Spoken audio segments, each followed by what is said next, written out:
It appears two more red states have rejected anti-abortion bills. Now, this time, Nebraska and South Carolina, which have Republican-controlled legislatures, failed to pass a couple of very draconian anti-choice bills, mainly because of how unpopular they really are.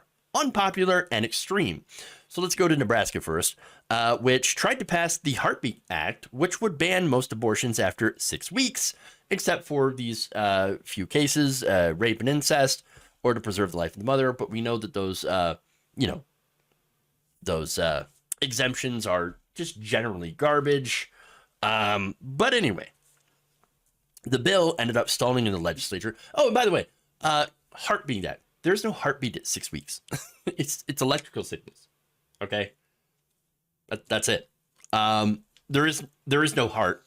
And by the way, 6 weeks. It's before a lot of people don't know. Before they even know that they're pregnant. So it really is just, I think, an effort to control reproductive organs and the people who possess them, and that's really it. Now, the bill ended up stalling in the legislature. A vote to overcome a filibuster of the bill failed by a vote of 32-15, with 2 senators abstaining, including Republican State Senator Merv Ripe, leaving the measure 1 vote shy of the 2/3 majority needed for full consideration. Ripe was a co-signer of the bill, but had proposed an amendment to move the ban to 12 weeks instead of 6, but his amendment did not receive a vote. Then we also have Nebraska Governor Jim Pillen, a Republican, who said he was profoundly disappointed in the vote and called for the bill to be reconsidered. We're going to bring this back. We're going to bring it back. Good luck with that. Now, on Thursday afternoon, the South Carolina State Senate had also failed to pass a bill called the Human Life Protection Act, which would have banned abortions in the state in a 22-21 vote, with 5 women voting against it, including 3 Republicans. So, okay. Now, the bill previously passed in the state house and included exceptions for incidents of rape or incest. One of the Republicans, State Senator Katrina Fry Shealy, has spoken out before against these bills.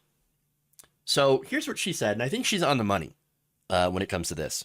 Quote, "Once a woman became pregnant for any reason, she would now become property of the state of South Carolina if the Human Life Protection Act were to come to law.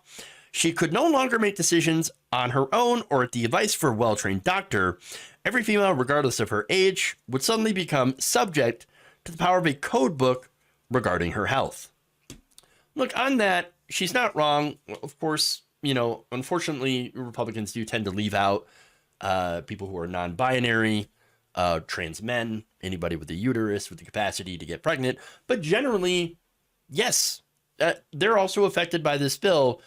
But yeah, the majority is cisgender women who end up having their bodies be the property of the state, the property of these, Republican politicians, which, again, she is a Republican politician, but she's like, hey, whoa, no, I don't want to be the property of the state.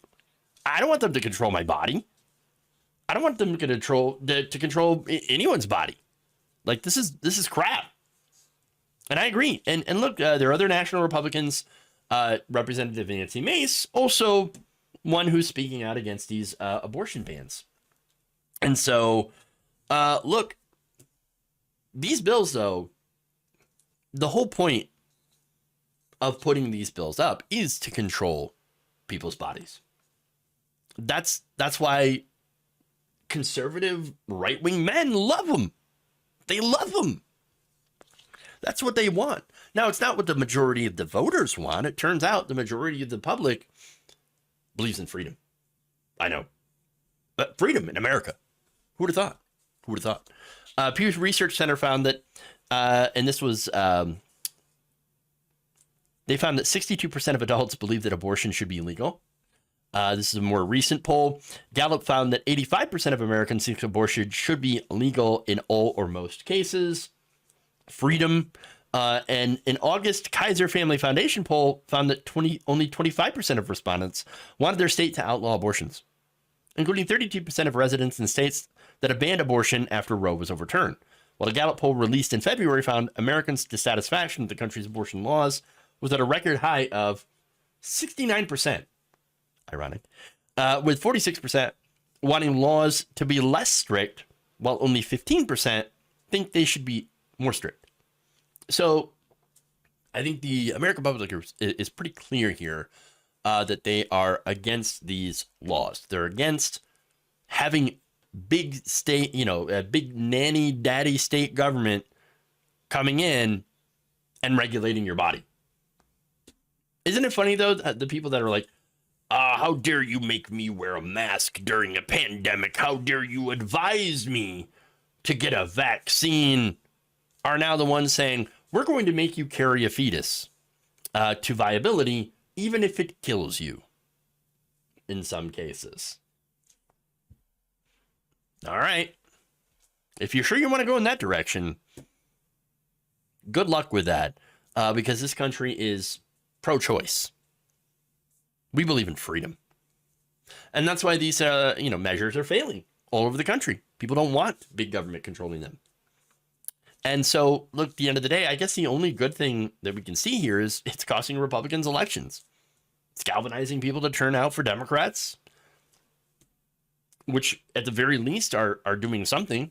For example, in Michigan, Governor Whitmer has overturned the 1931 state abortion ban.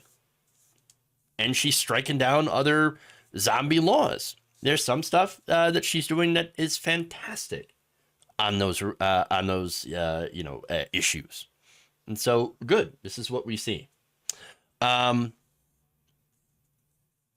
as I said, one of the worst things I think to happen to Republicans when it comes to elections is having Roe overturned.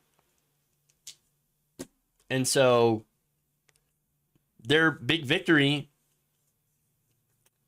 there's a lot of people who are just single issue voters, pro-life, because they had been, suckered in by the propaganda, which was only there because it's a wedge issue.